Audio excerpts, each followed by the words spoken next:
Baiklah, Assalamualaikum warahmatullahi wabarakatuh. Selamat pagi teman-teman sekalian. Jadi pertama-tama saya ingin mengucapkan terima kasih atas eh, kehadirat Allah yang telah membantu saya dalam menyelesaikan review jurnal pada tugas MSDM atau Manajemen Sumber Daya Manusia yang diampu oleh dosen saya, Ibu Milana. Izin kepada teman-teman dan semuanya untuk memberikan saya menyampaikan presentasi pada hari ini. Pada kesempatan kali ini saya akan membahas sebuah topik yang sangat relevan dalam dunia kerja, yaitu pengaruh peranan sumber daya manusia, pelatihan dan disiplin kerja terhadap kinerja karyawan. Topik ini diangkat dari sebuah jurnal ilmiah yang membahas bagaimana faktor-faktor tersebut berkontribusi terhadap produktivitas dan keberhasilan perusahaan. Jadi dengan kita memahami penelitian ini, kita bisa mendapatkan wawasan tentang bagaimana perusahaan itu dapat mengoptimalkan kinerja karyawan untuk mencapai tujuan yang lebih baik. Baik, langsung saja teman-teman. Di sini eh, sumber dan penulis. Jadi penelitian yang metadata artikel, penelitian yang saya bahas ini berasal dari jurnal ilmiah manajemen sumber daya manusia dalam kurung Genius yang diterbitkan dalam Vol 4 nomor 2 pada bulan Januari 2021. Penulis dari penelitian ini itu bernama yang pertama Sri Langgeng Ratnasari, kedua Berta Saulina, dan yang ketiga Rona Tanjung. Jadi mereka melakukan kajian mendalam untuk melihat bagaimana sumber daya manusia, pelatihan, dan disiplin kerja mempengaruhi kinerja karyawan dalam sebuah perusahaan. Jadi mengapa penting penelitian ini? Jadi di sumber daya manusia atau SDM, ini adalah aset yang paling berharga dalam eh, perusahaan. Dalam dunia industri yang semakin kompetitif, keberhasilan sebuah perusahaan tidak hanya bergantung pada teknologi atau modal yang dimiliki, tetapi juga pada kualitas dan kinerja karyawan yang menjalankan operasionalnya. Jadi latar belakang artikel ini menjelaskan bahwa keberhasilan perusahaan itu sangat ditentukan oleh kualitas sumber daya manusia yang bekerja di dalamnya. Dalam konteks persaingan di dunia industri, penting untuk meningkatkan dan menjaga kinerja karyawan agar tujuan perusahaan dapat dicapai secara maksimal. Kinerja individu dalam organisasi menjadi kunci bagi pencapaian produktivitas yang optimal. Di dalam konteks ini ada tiga faktor utama ya yang berperan dalam meningkatkan kinerja karyawan, yaitu SDM yang berkualitas. Jadi maksudnya perusahaan itu harus memiliki tenaga kerja yang kompeten dan terampil. Kemudian yang kedua, pelatihan yang efektif.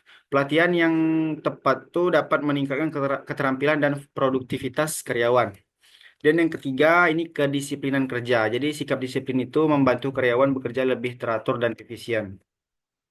Jadi penelitian ini bertujuan untuk mengkaji sejauh mana ketiga faktor ini berpengaruh terhadap kinerja karyawan di sebuah perusahaan.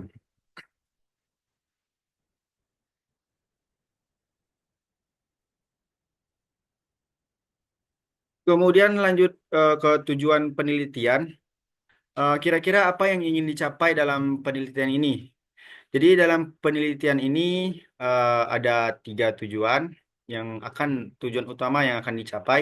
Yang pertama itu menganalisis, menguji dan menganalisis pengaruh SDM terhadap kinerja karyawan. Maksudnya di sini apakah kualitas SDM di perusahaan itu memiliki dampak langsung terhadap produktivitas kerja. Terus yang kedua menguji dan menganalisis eh, pengaruh disiplin kerja terhadap kinerja karyawan dan menguji dan menganalisis pengaruh ketiga variabel tersebut secara simultan. Jadi di sini kita menilai sejauh mana disiplin itu mempengaruhi efektivitas kerja. Dan apakah pelatihan yang diberikan ini benar-benar meningkatkan kompetensi karyawan? Enggak. Terus yang ketiga, di sini ada menguji dan menganalisis eh, pengaruh pelatihan terhadap kinerja karyawan. Jadi di sini apakah kombinasi dari SDM itu seperti pelatihan dan disiplin kerja itu memiliki dampak yang lebih besar dibanding pengaruh secara individualnya.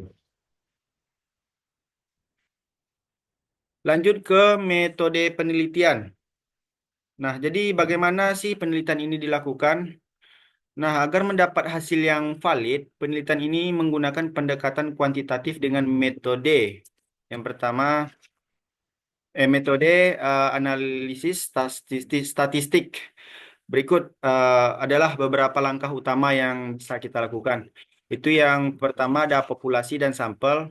Jadi populasi penelitian ini adalah karyawan produksi di PT EMI misalnya internasional dengan jumlah 40 orang. Terus teknik yang pengambilan sampel yang digunakan adalah sampling jenuh, di mana seluruh populasi dijadikan sebagai tempat penelitian. Kemudian metode penelitian analisis data. Jadi data itu dikumpulkan melalui kuesioner yang telah diuji validitas dan reliabilitasnya. Kemudian analisis menggunakan regresi linear ini berganda untuk melihat hubungan antara variabel independen dalam kurung SDM seperti SDM pelatihan dan disiplin kerja dan variabel independen atau kinerja karyawan. Dan selanjutnya pengujian data juga mencakup uji validitas, reliabilitas, normalitas, serta multikonieritas antara variabel independen. Next slide, di sini ada hasil penelitian. Jadi apa yang ditemukan dalam penelitian ini? Nah, menurut hasil penelitian itu menunjukkan bahwa eh, yang pertama ketiga eh, variabel seperti SDM, pelatihan, dan disiplin kerja itu memiliki pengaruh positif dan signifikan terhadap kinerja karyawan.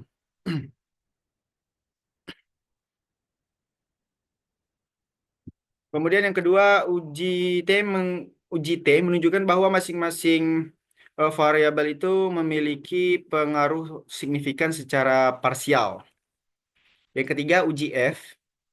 Di sini uji F itu menunjukkan bahwa secara simultan ketiga variabel tersebut berpengaruh secara signifikan terhadap kinerja karyawan. Kemudian nilai R pangkat 2 sebesar 95,4% itu menunjukkan bahwa faktor SDM, pelatihan, dan disiplin kerja menjelaskan hampir seluruh variasi dalam kinerja karyawan. Ini berarti bahwa dengan meningkatkan kualitas SDM, memberikan pelatihan yang efektif, dan menanamkan disiplin kerja, perusahaan dapat meningkatkan produktivitas karyawan secara signifikan.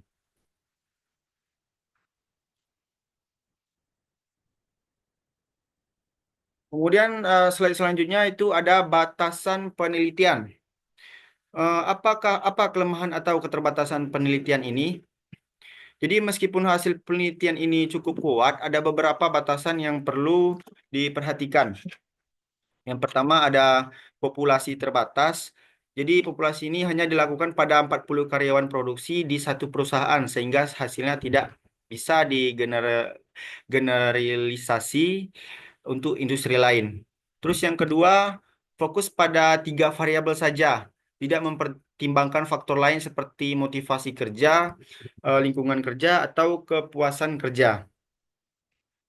Dan yang ketiga, ini ada waktu dan tempat penelitian spesifik. Jadi jika penelitian ini dilakukan dalam periode tertentu dan di lokasi spesifik seperti PTM internasional yang dapat mempengaruhi relevansi hasil jika diterapkan di konteks yang berbeda atau dalam waktu yang berbeda.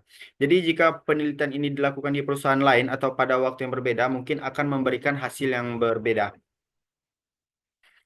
Kemudian lanjut ke kekuatan penelitian. Mengapa penelitian ini berharga? Jadi ada beberapa kekuatan dalam penelitian ini.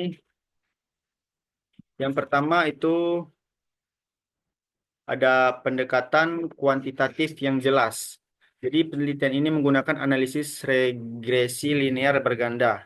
yang memungkinkan pengujian hubungan antara beberapa variabel secara simultan dan memberikan hasil yang dapat diukur secara statistik.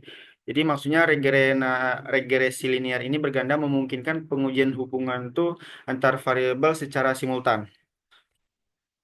Kedua ada uji validitas dan reliabilitas. Jadi kuesioner yang digunakan dalam penelitian ini telah diuji validitas dan reliabilitasnya dengan nilai Cronbach's alpha di atas 0,6. Di sini menunjukkan bahwa instrumen penelitian ini dapat diandalkan sehingga hasilnya dapat dipercaya. Kemudian hasil yang signifikan. Penelitian ini menunjukkan bahwa semua variabel independen seperti sumber daya manusia, pelatihan, dan disiplin kerja memiliki pengaruh positif dan signifikan terhadap kinerja karyawan, baik secara parsial maupun simultan dengan nilai R pangkat 2 yang tinggi.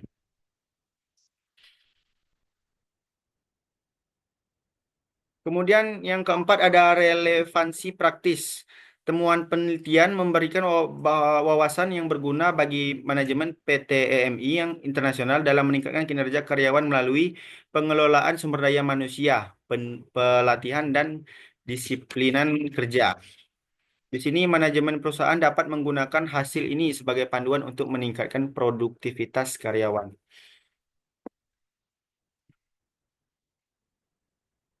Kemudian ada kelemahan penelitian. Hmm. Kekurangan penelitian ini empat. Ada empat. Yang pertama, populasi yang terbatas. Jadi penelitian ini hanya dilakukan pada karyawan produksi di PTMI internasional dengan jumlah sampel yang kecil, sekitar 40 orang. Sehingga hasilnya mungkin tidak dapat digradasi oleh perusahaan lain atau sektor industri yang berbeda. Kemudian fokus pada tiga variabel.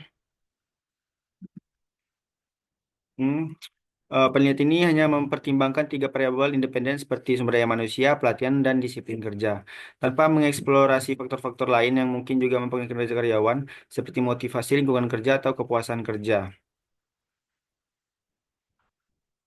Kemudian ada waktu ya dan tempat yang spesifik, bahwa penelitian ini dapat dilakukan dalam periode tertentu dan di lokasi spesifik yang dapat mempengaruhi relevansi hasil jika diterapkan di konteks yang berbeda atau dalam waktu yang berbeda. Keempat itu metode pengumpulan data yang dimana penggunaan kuesioner sebagai metode pengumpulan data dapat menyebabkan bias tergantung pada persepsi dan kejujuran responden dalam menjawab pertanyaan. Jadi eh, apa yang bisa kita pelajari dari penelitian ini itu membuktikan bahwa sumber daya manusia yang berkualitas, pelatihan yang tepat, dan disiplin kerja yang tinggi adalah faktor utama dalam meningkatkan kinerja karyawan. Kemudian implikasi bagi dunia kerja tadi sudah saya sebutkan bahwa perusahaan itu perlu lebih memperhatikan aspek pengembangan SDM dan pelatihan. Dan yang kedua, disiplin kerja harus dijaga agar produktivitas tetap optimal. Yang ketiga, manajemen harus terus melakukan evaluasi dan meningkatkan kebijakan terkait ketiga faktor tadi. Jadi demikianlah presentasi saya mengenai pengaruh peranan sumber daya manusia, pelatihan dan disiplin kerja terhadap kinerja karyawan. Semoga materi ini dapat memberikan wawasan dan manfaat bagi kita semua. Jika mungkin ada pertanyaan atau diskusi, di sini saya akan menjawab dengan senang hati. Silahkan kalian berkomentar di kolom komentar pada YouTube saya. Jadi terima kasih atas perhatiannya, Ibu dan teman-teman sekalian. Saya pamit. Wassalamualaikum warahmatullahi wabarakatuh.